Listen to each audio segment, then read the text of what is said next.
장항준 감독은 박지훈이랑 유해진 빨에 올라탔다. 이 영화를 뭐 이준익 감독이 연출했으면 어땠을까? 뭐 이런 식의 비평을 가장한 사실 비난이거든요. 여기서부터는. 연기까지도 장항준 감독의 영향이 포함이 돼야 되는 거예요. 모두가 모수를 만들고 싶어 하면 집밥은 어디 가서 먹나. 왕과 사는 남자만큼 무난하게 모두에게 볼만했던 영화가 얼마만이지라고 봤을 때 딱히 없는 거예요. 고현식당입니다. 하이. 왕과 사는 남자의 흥행 속도가 생각보다 너무 빨라요. 개봉 18일째 500만 돌파? 광해랑 비슷한 속도고 왕의 남자보다 빠르다 막 이러면서 이런 기사들이 막 쏟아지고 있습니다. 영화 팬으로서 왕과 사는 남자의 흥행은 굉장히 환영할 만한 일이죠. 일단 작년에 한국 영화계가 진짜 엉망이었고 그나마 우리나라 영화 중에 흥행했던 게 좀비딸인데 근데 사실 좀비딸의 흥행도 석연치가 않았거든요. 그때 마침 정부에서 티켓값 내려서 뿌린 거랑 이런 게 겹쳐가지고 흥행한 거라 이게 진짜 극장이 살아났다라고 보기에는 애매한 수치였는데 왕가 사는 남자는 그런 것도 없이 그냥 500만을 돌파했고 심지어 그 속도가 줄어들지 않아. 이 속도면 뭐 1000만까진 모르더라도 정말 700만, 800만까지는 충분히 노려볼 만한 속도인데 영화 팬으로서는 제 생각에는 그냥 좋아하면 될 일이거든요. 근데 인스타그램이나 커뮤니티 보면 이상한 반응들이 있는 거예요. 디시전 무비라는 아마 지금 인스타그램에서 영화 관련 채널 중엔 제일 큰 채널인데 이 채널에서 왕가 사는 남자 500만 돌파 1200만 광해와 같은 속도라는 그 게시물을 올렸어요. 근데 여기에 배대들이 여기 정도에서 멈춰줘야 한국 영화가 살아납니다. 뭐 이런 그리고 이 정도는 아닌데 진짜 막 이런 댓글들이 생각보다 꽤 있고 그리고 뭐 다른 커뮤니티 같은 데도 꽤나 그런 댓글들이 많았습니다. 제가 왕가 사는 남자에 대한 리뷰를 거의 개봉하자마자 보고 와서 올렸거든요. 보고 와서 생각이 그거였어요. 연출은 좀 아쉽다? 전개도 사극 명작 예를 들어 관상이나 광해나 왕의 남자나 이 정도 급은 절대 아닌 것 같다. 근데 박지훈의 연기, 유해진의 연기, 유지태의 연기 이 연기들의 차력쇼만 해도 볼만한 가치가 충분하다. 이 정도면 볼만한 영화인 것 같다가 제 리뷰의 결론이었어요. 그리고 대부분의 이 영화를 보고 온 분들의 평도 이와 비슷해요. 대단한 영화, 뭐 엄청난 영화는 아니지만 박지훈 때문에 눈물이 난다. 그 단종의 이야기를 이렇게까지 주목해서 했다는 것 자체가 대단하다. 그리고 무대 인사 같은 경우에서도 장한준 감독이라는 캐릭터가 워낙 특이하잖아요. 보통 영화 감독이라면 그 특유의 권위의식? 약간 좀 내가 영화 감독인데 이런 느낌이 있는데 장항준 감독은 애초에 그게 되게 없는 걸로 유명하잖아요. 그러니까 이것들이 좀 무대 인사나 이런 것들에서도 팬들이 원하는 것도 많이 해주고 되게 영화 감독답지 않은 소탈한 겸손한 그런 이야기도 많이 나오고 어느 정도의 좋은 바이럴을 타면서 이게 흥행에 가속이 붙는 것 같아요. 제가 이 영화 예고편 보고서 커뮤니티에 게시물을 올렸을 때 이런 감성을 제대로만 꽂으면 500만이 나올 것 같은데 라고 올렸는데 이게 되고 있는 거예요. 되고 있는 거예요. 근데 이걸 보면서 이제 어떤 시네필? 이걸 시네필이라고 해야 될지 모르겠지만 소수의 몇몇 분들은 이런 영화는 흥행하면 안 된다. 연출이 엉망이다. 연기에만 얹혀간다. 여기서 이제 한 발 더 나가서 영화를 비판할 때 장항준 감독은 박지훈이랑 유해진 빨에 올라탔다. 이 영화를 뭐 이준익 감독이 연출했으면 어땠을까? 뭐 이런 식의 비평을 가장한 사실 비난이거든요. 여기서부터는. 그리고 뭐 이런 영화가 흥행하면 안 된다. 뭐 이런 거. 일단 흥행에 대한 이야기를 한번 해보면 흥행작이라는 거는 사실 작품성과 늘 비례하지 않죠. 1000만 관객 돌파 영화를 보기만 하더라도 2019년부터 1000만 관객을 돌파한 것들이 극한직업, 알라딘, 겨울왕국2, 그 다음 2022년부터 범죄도시2, 아바타 물의 길, 2023년 범죄도시3, 서울의 봄, 2024년 파묘, 범죄도시4. 이것들이 작품성이 훌륭해서 1000만을 넘은 것들이 아니거든요. 근데 사실 1000만 영화라는 거는 작품성과 비례하는 것이 아니라 남녀노소가 다 재밌어 할 만한 지점이 존재하느냐. 이게 제일 중요한 거야. 특정층을 타겟팅한 것이 아니라 남녀노소가 즐길 만한 것인가. 천만 관객 넘은 거 중에 그 3연타 실미도 태극기 날리며 왕의 남자 그리고 괴물까지 진짜 여기까지는 작품성과 흥행성이 같이 올라갔지만 그 뒤는 이제 흥행을 노리고 나와서 흥행이 되는 시장이 됐어요. 대표적으로 해운대 같은 거 뭐 작품성이 훌륭해서였습니까? 그 당시 한국 영화 시장에 노릴 만한 영화였고 CJ에서도 엄청 밀어주고 그러니까 이제 흥행을 한 거잖아요. 그 뒤에 쭉 가면 국제시장 같은 것도 이게 뭐 작품성이 엄청나서 흥행을 한 영화는 아니거든요. 남녀노소가 공감할 만한 요소가 있고 그리고 특히나 50대 이상층에서 열렬한 지지를 얻을 수 있어서 흥행을 한 거고. 그러니까 천만 영화라는 거는 작품성과 정비례하는 수치는 아니라는 거예요. 뭐 천만뿐만이 아니라 흥행이라는 것이. 왕가 사는 남자를 보고 온 사람들의 대부분의 평이 그래요. 뭐 연출까지 완벽했다 이런 사람들은 별로 없어요. 근데 보고 와서 대부분이 마음을 울렸다. 단종의 연기가 박지훈의 연기가 머릿속에서 떠나지가 않는다. 그냥 눈물이 난다. 이런 평이 너무 많아요. 저는 제 생각에 파묘가 천만을 넘으면서부터 그 흥행 공식이라는 것은 많이 깨진 것 같아요. 파묘는 사실 절대 천만을 갈 수 없는 영화라고 생각을 했거든요. 오컬트고 호러고 끔찍한 장면도 굉장히 많이 나오는데 근데 그게 천만을 넘었어요. 이건 거의 입소문의 힘이었거든요. 근데 파묘가 그렇다고 오컬트적으로 완벽한 영화였냐? 장재현 감독의 마스터피스였냐? 저는 아니라고 생각하거든요. 제가 가장 좋아하는 장재현 감독의 작품은 사바하예요. 근데 파묘가 천만을 넘었어요. 사바하는 240만밖에 안 됐어요. 흥행력이 있다는 검은 사제들도 544만밖에 안 됐어요. 근데 파묘가 1191만이었단 말이에요. 왜 그런지 몰라요. 그러니까 어느 일정 이상의 흥행까지 가는 건 이거는 이제는 우리나라 시장에서 노려서 갈 수 있는 건 아닌 것 같아요. 파묘는 귀신이 초반까지는 잘 드러나지 않는 미지의 존재였다가 갑자기 이제 도깨비 괴수물로 바뀐단 말이에요. 근데 그것이 뭔가 오컬트를 좋아하는 영화 자체를 좋아하는 그 영상적 시네마적 미학을 좋아하는 사람들에게는 조금 아쉽게 느껴졌지만 오히려 일반 관객들에게는 어느 정도의 카타르시스가 되고 약간 머리를 탕 치는 반전이 될 수 있던 거죠. 그러니까 이게 입소문이 계속 난 거예요. 시네필들에게도 막판에 훅 가긴 하는데 그래도 볼만해 이게 되는 거고 영화를 재미로 보시는 분들 사이에서도 마지막에 막 도깨비 나오고 뭐 우리나라 영화에서 이런 거 처음 봐. 야 한번 볼만해. 그러니까 이게 볼만해 이렇게 되면서 이제 흥행이 되는 건데 그러니까 결국 흥행 뭔가 대규모 흥행을 한 작품들을 보면 뚜렷하게 관객을 찌르는 지점 하나가 딱 존재하는 것 같아요. 이거를 가장 대표적으로 볼 수 있는 게 범죄도시예요. 범죄도시 2, 3, 4? 좋은 영화냐? 아니에요. 마동석이 나와서 개 때려 부수는 영화를 만들면 어떨까? 재밌지 않을까를 진짜 실현을 한 건데 이게 됐어요. 2, 3, 4가 제가 생각했을 땐 작품성이 조금씩 내려가고 있지만 그래도 천만을 넘었어요. 결국 이게 무슨 뜻이냐면 사람들이 원하는 뾰족한 지점 범죄도시 마동석이 다 때려 부순대 그런 짤 있잖아. 나쁜 답변 좋은 답변 너가 추천해준 노래 별로던데 어쩌고 시간이 오래 걸림 지적 허영심을 뽐내는 것 같음 지루하고 현학적임 논쟁 발생 가능성 100% 논쟁에서 밀리면 내 세상이 무너짐 뭐 이러고 좋은 답변은 너가 추천해준 노래 별로던데 그럼 죽어 금방 끝남 오래 기억에 남은 팩트 이런 짤이 있단 말이에요. 예를 들어서 최근에 봤던 굉장히 시네마적으로 훌륭했던 영화라고 생각하는 원배틀 애프터 원하더 같은 거 영화 되게 좋은데 추천해주기가 좀 그래. 이거를 누구나 다 재밌게 볼 수 있을까라는 생각이 들어. 그리고 이거를 설명하기도 좀 복잡해. 그럼 그거보다 좀 전에도 어쩔 수가 없다 같은 거?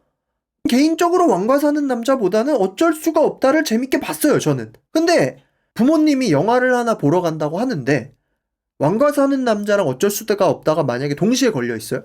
그럼 뭘 추천할래? 라고 하면 그럼 당연히 왕과 사는 남자를 추천하죠. 어쩔 수가 없다는 사실 이게 영화 미학적으로는 좀 더 훌륭하다고 볼 수 있어도 그냥 대중적 재미로 어쩔 수가 없다가 왕과 사는 남자보다 재밌다라고 얘기하기는 좀 애매하거든요. 그래서 좀 곱씹어본 결과 우리나라에서 누구나 모두에게 재밌다라고 표현할 만한 영화가 생각보다 오랜만에 나온 것 같은 거예요.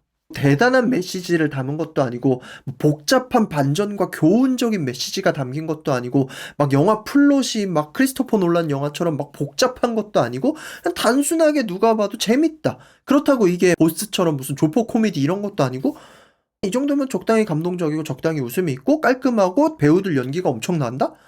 누구에게나 추천해줄 만하겠다. 이런 영화. 제가 스레드에다가 글을 하나 썼었는데 거기에 배댓이 달린 게 모두가 모수를 만들고 싶어하면 집밥은 어디 가서 먹나 이런 댓글이 달렸어요. 그래서 그걸 보면서 맞는 것 같은 거예요. 한국 영화가 뭔가 기생충 이후로 복잡하고 어려운 영화를 좋아한다고 생각하는 뭔가 텐트폴 영화들도 굉장히 다 딥하고 어렵고 막 이런 영화를 했던 것 같아. 그러니까 가볍고 괜찮은데 퀄리티 있는 영화를 지향하는 것들이 별로 없었어요. 그런 것들은 또 대부분 막 웹툰 원작 이런 것들이 너무 많았고 그 웹툰 원작이라는 것들은 사실 어느 정도의 흥행력이 보장되기도 하지만 상방도 막혀 있다고 생각하거든요. 완전히 그 웹툰적인 서술과 멀리 떨어진 웹툰적 스토리와 좀 어색한 세대가 보기에는 과해 보일 수 있어요. 근데 왕과 사는 남자만큼 무난하게 모두에게 볼만했던 영화가 얼마만이지라고 봤을 때 딱히 없는 거예요. 지금 생각해보면. 다 너무 한국 영화가 어두웠어. 제가 제일 싫은 평이 장항준이 배우들한테 업혀갔다는 평. 그건 진짜 좀 너무한 평인 게 예전에 이동진 평론가가 얘기했나?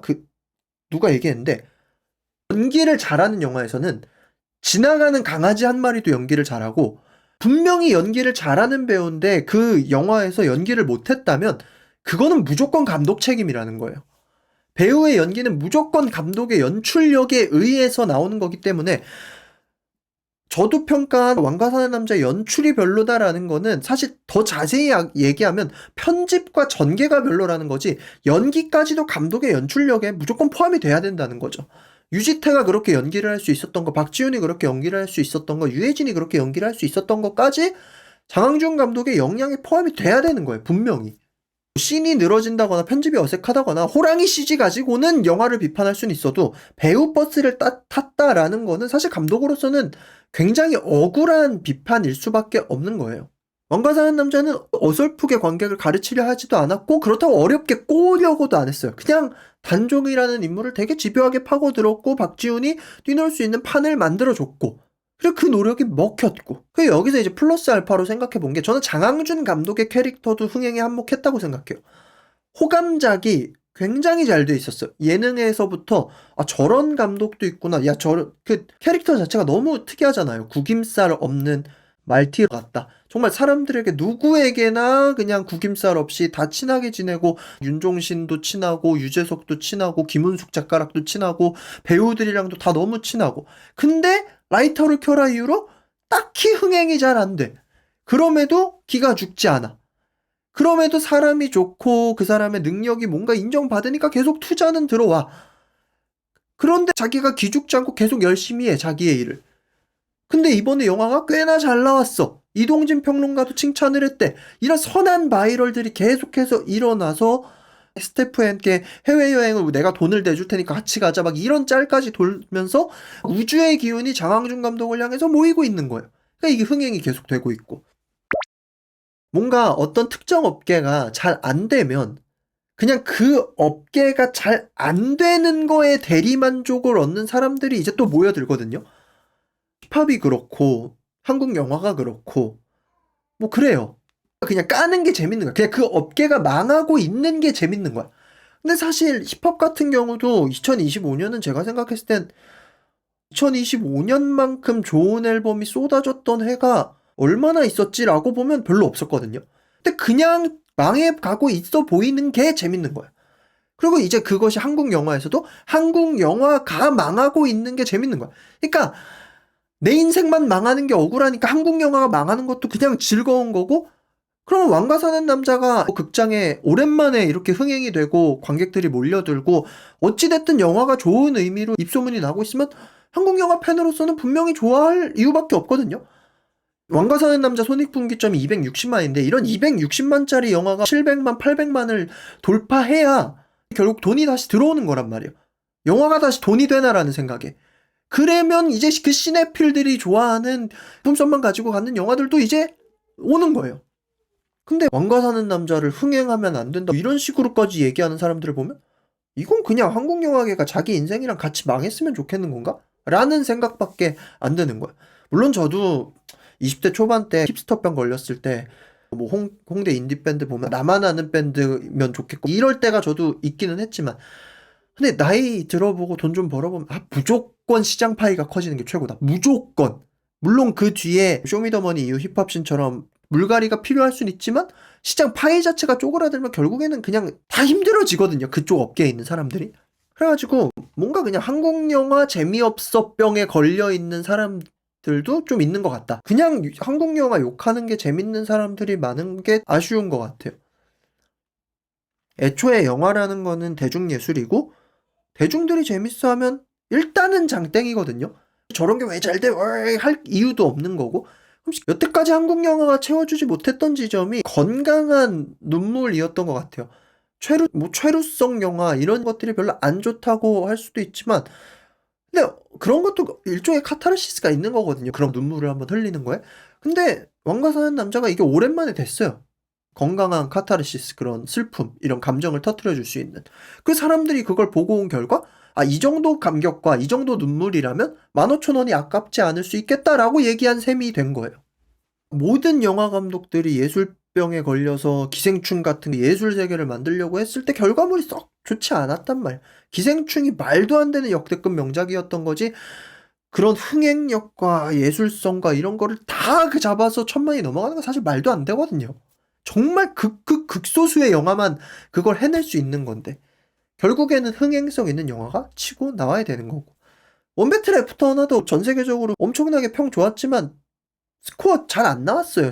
손익분기점 넘으려면 3억 달러 넘어야 됐는데 글로벌 수익은 2억밖에 못 벌어서 이게 엄청나게 손실을 입었단 말이에요. 그러니까 이게 흥행성과 작품성이 뭐 정비례하는 시장이 아닌 거예요. 영화 시장이라는 거 자체가. 같이 가면 물론 좋긴 하지만. 애초에 장항준 감독이 왕가 사는 남자 시나리오 보고 너무 좋긴 했지만 사극이라는 것 자체가 리스크가 있어가지고 선택하지 않으려고 했는데 찍은 거란 말이에요. 그럼 이거를 내가 가지고 와야겠다라고 결정한 것 자체도 장항준 감독의 역량이라고 생각을 하거든요. 그냥 한국 영화계를 조롱하는 것 자체가 즐거운 사람들이 은근 많은 것 같아요. 그런 스탠스는 좀 별론 것 같아요. 근데 그렇다고 이제 반대로 너무 억봐도 좀 짜증나기는 해요. 엄청난 영화다, 대단한 영화다, 니들이 뭔데 이 영화를 까냐. 별론 건 별로라고 얘기할 수 있는 거지. 이게 너무 다 극단적으로 가는 것도 별로거든요. 그러니까 연출은 별로지만 연기는 좋았고, 관객들이 이 정도 요소가 딱 존재하면, 이거는 충분히 반응을 할 만하구나. 이 정도로 이해하면 좋은 흥행인 것 같습니다. 아무튼 계속해서 흥행을 했으면 좋겠어요. 막 800만, 900만까지 가서 영화 이렇게 만들면 다시 될 수 있구나! 라는 인식이 돌아가지고 한국 영화에 더 좋은 영화들이 나왔으면 좋겠고, 그리고 그 뒤에 나올 영화들도 잘 됐으면 좋겠습니다. 지금 좀 걱정인 게 나홍진 감독의 호프가 거의 손익분기점이 2천만이래요. 그러니까 이거는 국내에서만 채울 게 아니라 무조건 글로벌적으로 흥행이 돼야 되는 건데 걱정이 되지만 진짜 잘 나왔으면 좋겠습니다. 일단은 왕과 사는 남자 흥행을 굉장히 축하드리고요. 한국 영화를 보는 경험도 15,000원이 아깝지 않은 경험이라는 거를 다시금 좀 일깨워주는 영화가 된 것 같아서 기분이 좋습니다. 지금까지 고요한식당이었고요. 여러분들의 생각도 댓글로 많이 남겨주세요. 저 댓글은 진짜 다 읽습니다. 다 읽고 저도 답변 열심히 할 테니까 같이 댓글로 많이 이야기했으면 좋겠습니다. 구독과 좋아요는 영상 제작에 많은 도움이 됩니다. 그러면 빠이!